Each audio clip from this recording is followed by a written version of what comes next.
Puis parler avec mes copines, elles me chopaient tout le temps. Les filles, je vous jure, hein, j'ai fini par avoir peur. La façon dont elles forçaient, genre, je me suis dit, je sais pas, elle va me sacrifier. Elle me faisait pas d'une façon bienveillante en plus. On dirait elle me forçait. En plus, elle avait même pas le droit de faire ça, genre. Jusqu'à les filles, quand je venais le matin, elles me criaient dessus. Je vous jure que j'abuse pas, hein. Elle me disait, t'as pas fait ce que je t'ai dit, t'as pas prié, je suis sûre et tout. Les filles dans un big collège rempli de musulmans, j'ai pas compris pourquoi elle m'a fait la misère à moi. À chaque fois, elle me disait, si tu continues comme ça, Jésus, il va te punir et tout. Il est toujours derrière toi. Les filles, la vie de ma mère. J'avais trop peur. À chaque fois, je regardais derrière moi. Je pensais que c'était elle, genre. Elle le faisait tellement d'une mauvaise manière que, genre, j'avais l'impression que je rentrais dans une secte. Et tous les soirs, les filles, quand je rentrais, Wallah, chaque fois je demandais pardon à lui, je me disais, c'est pas moi, elle me force, je veux pas écouter ce qu'elle me dit et tout, tellement j'avais peur. Et puis, un jour, elle m'a pris dans les toilettes, elle m'a dit, Seifana, là je vais dire un truc qui va te persuader enfin de te convertir et d'y croire en Jésus et tout. Les filles, hein, je vous jure, je me souviendrai de toute ma vie, tellement c'était choquant, genre. Déjà que je suis toute seule dans les toilettes avec elle et tout. Elle me dit, écoute, un jour, j'en avais marre de ma vie, je voulais que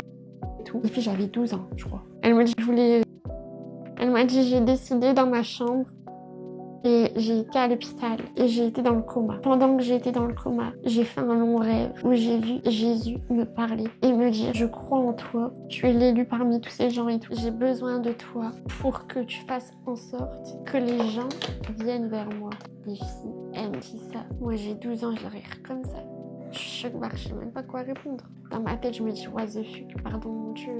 Pourquoi je suis là, je te jure, j'ai pas envie et tout. Les filles, je culpabilisais trop de l'écouter, genre. Je me disais, elle est en train de me laver mon cerveau, j'ai pas envie, c'est quoi ça, c'est quoi ce de zinzin de l'espace. Du coup, moi, je réponds pas. Je vous jure, les filles, wallah, je réponds pas. La seule chose que je voulais faire, c'est sortir de ces toilettes et rejoindre mes copines. Moi, je voulais que rejoindre mes copines, à l'aide. Help, au secours. Je savais pas quoi répondre, donc j'ai pas répondu. C'est allé jusqu'à, avec ma classe, on devait choisir un livre au CDI du collège et moi je prends Death Note. J'avais regardé la série, j'étais matrixée. Je me suis dit vas-y, je vais faire genre devant mes copines et mes copains, je vais prendre Death Note. Ils vont se dire ah ouais, elle connaît et tout. La vie de ma mère, elle court vers moi. Elle me dit Dieu il aime pas ça, c'est les trucs du diable, Jésus il va te poursuivre et tout. Je me suis dit what the fuck. Et de là, les filles, je me suis réveillée, j'ai pété le plomb, j'ai dit je m'en fous et tout, je veux pas être chrétienne, je suis musulmane et tout. Je lui ai dit arrête de m'harceler, je vais pas me convertir.